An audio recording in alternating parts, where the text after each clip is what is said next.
The dogs and the cats and the monkeys are a lot like you. The chickens and the cows and the geese, they're a lot like me. We all just want to be. We all just want to be. We all just want to live happy and free. Hey, and welcome once again to Animals Have Rights. I said, hey, maybe you're a horse. I don't know who's watching the show. I want to say thanks to all of you who have been emailing us and telling us how much you like the show. It's encouraging to hear those things. Let me see. We have a sort of a special treat for you. Maybe we should do that first thing. We have a special treat for you. We have actually a live musical interlude for you here in the studio, all the way from the east side of Madison. We have Timothy Garrett, who's going to be singing a song that he wrote when the 1999 Primate Freedom Tour came into town.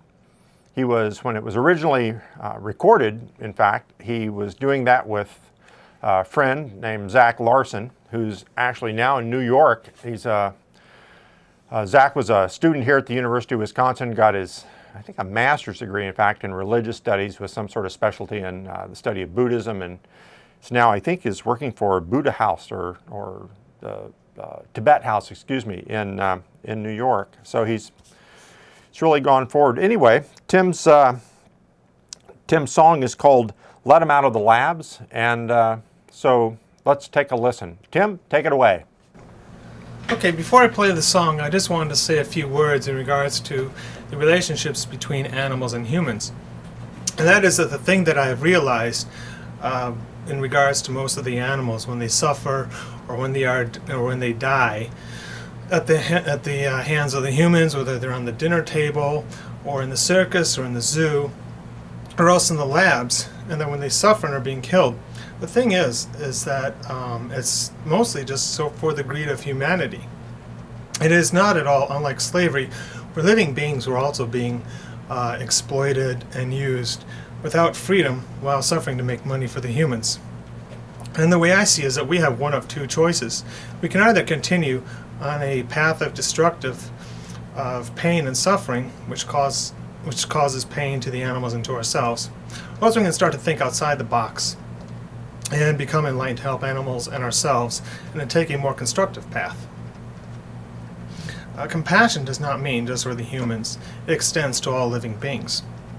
And another way to show this compassion, besides going vegan, as Rick has mentioned here on the show before, is to make sure that any personal products that you buy, such as the soaps, shampoos, toothpaste, mouthwash, etc., or else the cleaning supplies that you get for your home, for the floors, for the kitchens, the bathrooms, for the mirrors or whatever, is to make sure that those products are made by companies that do not test on animals. I mean, you don't have to go in the street to hold up a sign and a protest and to yell to make your voice heard. Instead, you can speak up by how and where you spend your money. At this time, I'd like to express my appreciation to the Primate Freedom Project for the support of this song, and also to Rick and Leslie for allowing me to come on here to share the song with you. It's a song I wrote which is about the vivisection that's going on in the labs, and it's called "Let 'Em Out of the Labs."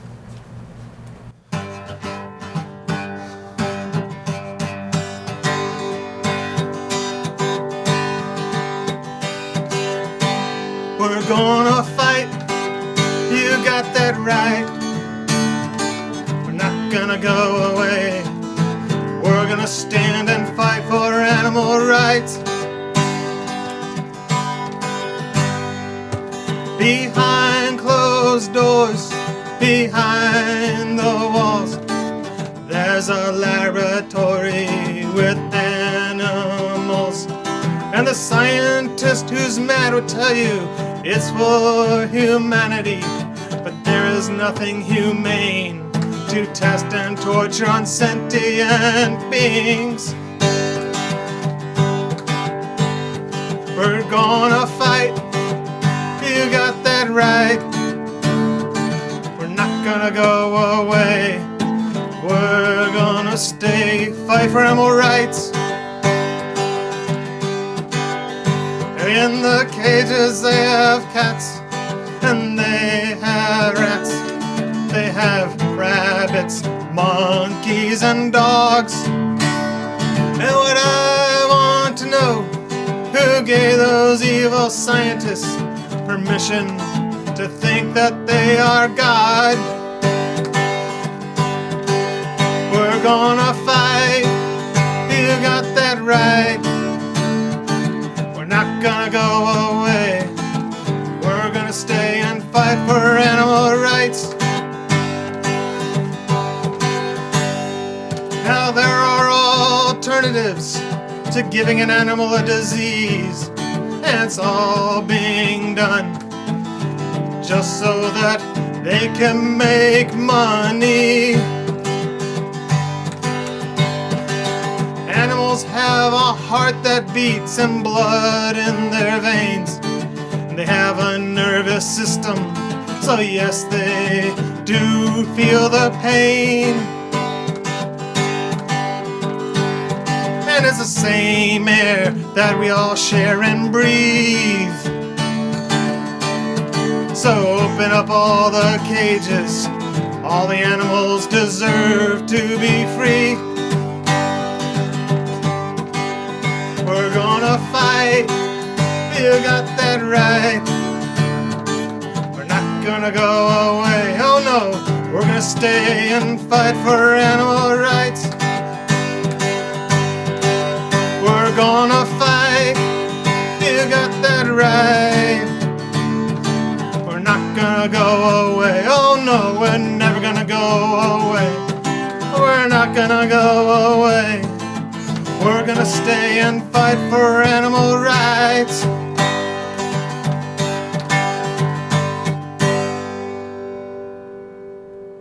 Tim, that was great. And thanks for sharing that with us. And I remember hearing that on a cassette player when you and Zach first recorded it. So first things first, there's actually quite a bit of news right now. I don't know how much of it you've been keeping up with, but let me just talk to you about a couple things first. Did you see in the paper where somebody at the University of Wisconsin hospital they did brain surgery on her? She was, I believe it was a woman, and she had apparently had some sort of symptoms, some sort of coordination problems or something, and they did a brain scan and saw that she had a brain tumor. They took her into surgery and apparently did the surgery on her, and then afterwards she didn't recover as quickly as they thought she might, and this was reported in the Wisconsin State Journal. They thought she might have had some sort of infection after the surgery, but apparently they put her on antibiotics or something and she didn't get better. Finally, they sent some of her tissue off to a laboratory that studies prion diseases. And sure enough, they said that she had Creutzfeldt-Jakob's disease.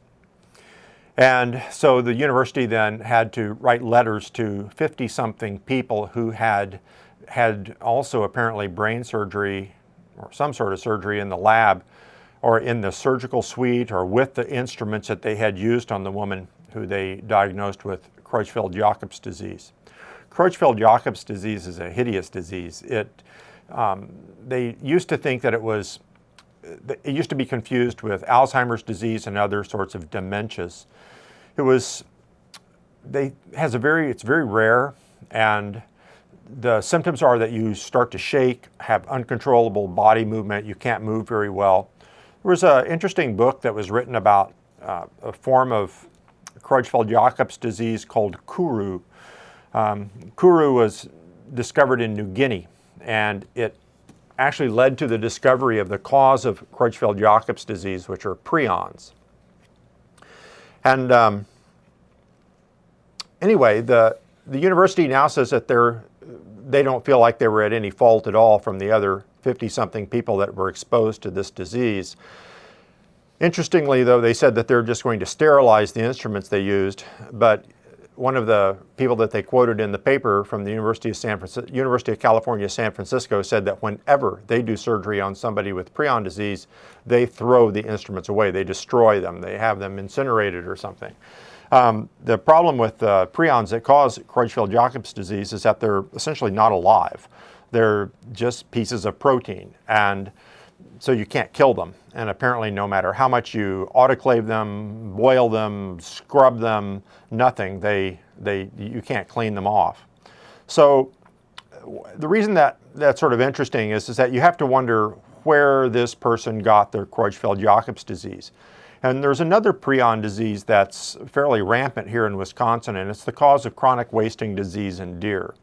And the reason I bring this up is, of course, I think people should stop shooting deer. But the story that was in the State Journal said, after 7 years, attitude toward chronic wasting disease changing. After 7 years, this was in the July 26th State Journal, after 7 years of living with chronic wasting disease in the Wisconsin deer herd, the initial fears about eating venison have calmed. But the news last week of a death at UW Hospital due to Creutzfeldt-Jakob disease brought to mind once again the dangers of the neurological illness known as transmissible spongiform encephalopathies, or TSEs. Now, interestingly, the universities, the people that study this, say that they don't think that it's likely that you could get one of the TSEs, you could get a form of Creutzfeldt-Jakob's disease from eating prion-infected deer with the chronic wasting disease, but in fact they don't know. The CDC says that with the prion diseases, that it could take up to 2 decades for someone to start experiencing symptoms. So, in fact, if you're eating, this is the same thing in England. What happened was that people were eating cows that were dying of mad cow disease. Well, they weren't dying when they ate them. They were already dead, of course, but they weren't even getting sick before they were butchered. They don't know really how many people in England have been infected with chronic wasting disease or with variant Creutzfeldt-Jakob's disease, one of the prion-caused diseases, the transmissible spongiform encephalopathies. They're worried, though. They think perhaps in another decade and a half that there may be a giant epidemic of people essentially shaking themselves to death. So apparently the University of Wisconsin is encouraging people, saying don't worry about eating deer that are infected with chronic wasting disease. I tell you, if you don't think it's dangerous to do that, I certainly wouldn't eat it, and I wouldn't feed it to my kids, especially given that it takes perhaps two decades for the symptoms to develop. So that's stuff in the news. I have other things from the news I wanted to share with you today, and I guess maybe we'll talk to Leslie first. What is animal law? Why would you consult, for example, an attorney when something has happened to one of your companion animals or even one of your agricultural animals? And what might that attorney do for you? Usually when people think of animal law, they think of animal rights. And in fact, that is one of the areas I'm most interested in. But we're a long way from recognizing the rights of animals. At this point, animals really have no rights under our system of laws. We have various pieces of protective legislation, and those are, for example, the laws to protect our great apes, or even to protect our little cockapoos from intentional harm by another person. Those are the criminal laws that I've spoken of in the past. For example, we had that group of men who engaged in the thrill killing of the deer up in northern Wisconsin, and they were prosecuted under the animal cruelty law. We also have a local case involving an individual who was raising cocks for cockfighting, and he has been charged with 13 felonies. A few years ago we had a case that was in the news quite a bit involving Robert Lowry, who was raising pit bulls, allegedly. Those charges were not pursued. Charges were dropped when he agreed to surrender about 47 pit bulls to the Dane County Humane Society. And of course it was alleged that he was involved in breeding those animals for the pit. Now all of those activities violate the criminal law, and we have a chapter in Wisconsin, Chapter 951, which is entitled Animal Cruelty. But in addition to that, there are civil actions that may arise that you could take advantage of as an animal owner. And the most common might be the veterinary malpractice case, which is very much like any other kind of medical malpractice case. We also have situations where an animal was taken to a groomer or put in a kennel and is injured, even, for example, in a doggy daycare situation. There was a case involving a dog that was killed by two large dogs when the two large dogs got into the play area that was assigned to the smaller dogs that were being taken care of at a doggy daycare. What happens when an animal is injured? Oftentimes, an individual will sue the owner of the animal that attacked and injured their dog, or may sue a veterinarian for negligence, or sue a groomer for harm to their dog. Traditionally, the courts have limited damages. Damages is the amount that you might recover in money. Have limited damages in the case of companion animals to what is referred to as the replacement cost. So if you were to adopt a dog, for example, from the Humane Society, or maybe you got your neighbor's, one of your neighbor's puppies or something like that, and paid only a nominal amount for that dog, that's the most that you could get if you went to court. Well, oftentimes the filing fee just to get into court will be more than what you could hope to recover for the value of your dog. Courts are beginning to recognize, however, that many people consider their companion animals to be members of their family. I think more than 50% of companion animal owners celebrate their dog or cat's birthday and suffer emotional distress if anything happens to their animal. Some courts have recognized this bond between the human caretaker, guardian, owner, whatever you want to call that person, and their companion animal, and have decided that they will allow damages in the form of compensatory damages for the veterinary bills that you have incurred in caring for your animal or bringing that animal back to good health. So even if the animal was free or your dog costs $50, you can get $4,200, $5,000, whatever the limit of the small claims action might bring, whatever reasonable veterinary charges you incurred in bringing that animal back to health. If the animal dies, courts are less likely to award anything more than, again, the replacement value of that animal. There is proposed legislation. It's actually been drafted by a group of attorneys who are members of the Animal Law Committee of the American Bar Association. That is reflective of a statute that has been in effect in Tennessee for a few years called T-Bone's Law.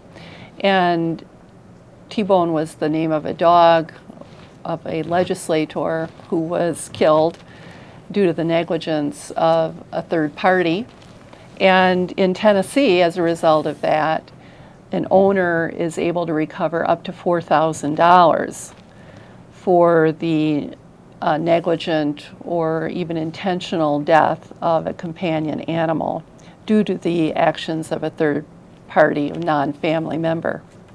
And that is the truth, the whole truth, and nothing but the truth. Thank you for tuning in. Back to you, Rick. I wanted to talk to you at length a little bit about the video, Breaking Barriers. It's actually quite famous. If you haven't seen it, then you're going to be alarmed. This is the story. There was a laboratory called Diagnon that was renamed Sema, and then now it's called BioQual. It's in Rockland, Maryland. And there was all these concerns. There's a lot of primates there. There's chimpanzees there. There's lots of monkeys, and there was all these stories coming out of the lab about the animals that were dying and what they were dying of, and the neglect that seemed to be killing them. People broke in. In fact, the name of the group that broke in, well, I'll get to it here in a second. A group of activists broke in and they videotaped. And they sent those videotapes to a couple of people around the United States that were known to be primate experts. Particularly, they sent them to Jane Goodall and Roger Fouts, both well-known chimpanzee experts. When Jane Goodall saw the videos, she issued a report, or the video. It wasn't a very long video, I think it was 13 minutes, but she issued a report that said that what was going on there was absolutely horrible and that it was unconscionable and shouldn't be allowed to go on. And this sounds like exactly what goes on today, in fact. The laboratory director basically chastised her and said, how dare she issue this public statement based on this video without checking for herself? And so they invited her to visit the lab. And so she and Roger Fouts went and toured the lab. They went and toured Sema. And afterwards, when they got back in the car and were leaving, according to Fouts, apparently she was just absolutely crushed. It changed her life. Everything that she had seen in the video was happening in the labs. And I'm going to read to you a little bit about what she had to say about it afterwards, about the event. I'm reading to you from a book that she wrote along with Dale Peterson called Visions of Caliban. And it says, the videotape, let's see, the cruelty was vividly recorded in the videotape Breaking Barriers, a copy of which was sent to Jane Goodall on December 23, 1986. Dr. Goodall was moved to publicize her concerns. In a notarized statement, she declared conditions at Sema to be, quote, totally unacceptable. She charged Sema with failing to meet even the minimum standards required by federal and state law, and declared that, quote, the stark, barren conditions are highly psychologically damaging and inevitably cause profound stress leading to despair. Let me just jump in real quickly. When she visited the University of Wisconsin here, she visited Madison in, I'm going to get the date wrong, but it wasn't too long after this. In fact, this event, her touring Sema, is what turned her basically into an animal rights activist. And one of her trips, I don't know how many times she's been to Madison, but at least once. And she said what was going on here was, in fact, quite horrible as well. She said, this is the author again, as might have been expected, Dr. John Landon, president of Sema Incorporated, denied the existence of serious problems. We are a superb facility. Does that sound, have you heard that before? We are a superb facility, he said to a journalist. There is no indication that we have any problems in the treatment of animals. You have to realize that it's an animal research laboratory. Landon expressed ironic surprise that a respectable scientist such as Jane Goodall would respond to stolen documents without first attempting to find out, quote, what the situation is firsthand. By late March 1987, in fact, Goodall had been given permission to visit Sema. This is Goodall writing. Even repeated viewing of the videotape had not prepared me for the stark reality of that laboratory. I was ushered by white-coated men who smiled nervously or glowered into a nightmare world. The door closed behind us. Outside, everyday life went on as usual, with the sun and the trees and the birds. Inside, where no daylight had ever penetrated, it was dim and colorless. I was led along one corridor after another, and I looked into room after room, lined with small, bare cages, stacked one above the other. I watched as monkeys paced around their tiny prisons, making bizarre, abnormal movements. Then came a room where very young chimpanzees, 1 or 2 years old, were crammed, two together, into tiny cages that measured, as I found out later, some 22 inches by 22 inches at the base. They were 2 feet high. These chimp babies peered out from the semi-darkness of their tiny cells as the doors were opened. Not yet part of any experiment, They had been waiting in their cramped quarters for 4 months. They were simply objects, stored in the most economical way, in the smallest space that would permit the continuation of life. At least they had each other, but not for long. Once their quarantine was over, they would be separated, I was told, and placed singly in other small cages to be infected with hepatitis or AIDS or some other viral disease. All of the cages would then be placed in isolettes. What could they see, these infants, when they peered out through the tiny panel of glass in the door of the isolette, the blank wall opposite their prison? Was what was in the cage to provide occupation, stimulation, comfort? For those who had been separated from their companions, nothing. I watched one isolated prisoner, a juvenile female, as she rocked from side to side, sealed off from the outside world in her metal box. A flashlight was necessary if one wanted to see properly inside the cage. All she could hear was the constant loud sound of the machinery that regulated the flow of air through vents in her isolette. A technician, for so the animal care staff are named after training, was told to lift her out. She sat in his arms like a rag doll, listless, apathetic. He did not speak to her. She did not look at him or try to interact with him in any way. Then he returned her to her cage, latched the inner door, and closed her isolette, shutting her away again from the rest of the world. I am still haunted by the memory of her eyes, and the eyes of the other chimpanzees I saw that day. They were dull and blank, like the eyes of people who have lost all hope, like the eyes of children you see in Africa, refugees who have lost their parents and their homes. Chimpanzee children are so like human children in so many ways. They use similar movements to express their feelings, and their emotional needs are the same. Both need friendly contact and reassurance and fun and opportunity to engage in wild bouts of play. They need love. So she just goes on and on and on. Consider, she says, John Moore Jankowski. He has very strong beliefs about the relevant positions of humans and animals in this world. He has dogs and he cares deeply for them and is concerned when they are sick, but only as animals, that is, of the non-human variety. While he admits that animals can feel pain, he believes that they do not have souls. Humans have souls, animals do not. And chimpanzees are animals. It was not until I gained this insight into his outlook on the human versus the non-human animal world that I understood how a seemingly humane man could run a lab for our closest relatives that was so completely lacking in understanding of their social and psychological needs. She says, I've been allowed into the labs partly because those responsible have not truly understood the nature, the full horror of the crime being perpetrated against the inmates.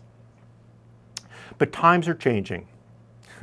She said this in 1980. Oh, this is written. When was this written? I don't even remember now. 1993, she says things were changing. Unfortunately, they haven't changed very much at all. How much time do I have? I'm basically out of time.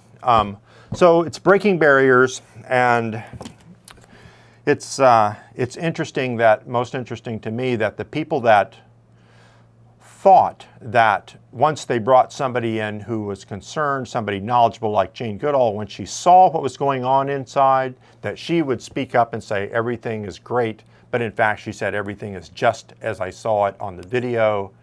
In fact, the people in the labs have no idea that people in public would be concerned, and her visit to Sema and what came afterwards is one of the reasons that they don't let you see inside the labs right now. So watch the video, and remember, the dogs and the cats and the monkeys are a lot like you.